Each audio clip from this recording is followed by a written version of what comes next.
Hi guys, welcome to this session in Google Sheets.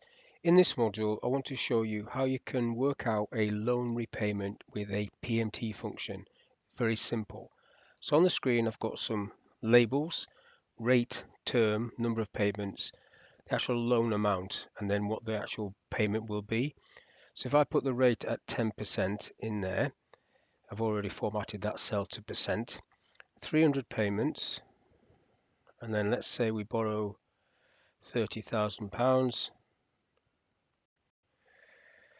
So the PMT function will work out what the repayment will be based on those criteria. So if I just type equals PMT, open the bracket, comes up with a little help. So it wants to know what the rate is. The rate is 10%, comma, number of payments, 300, comma, and then the loan amount, which is 30,000.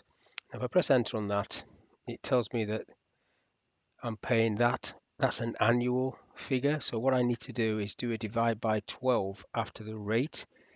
So I get my cursor just after E1, do a divide by 12, and then press enter again, and that will give me the monthly payment, so 270.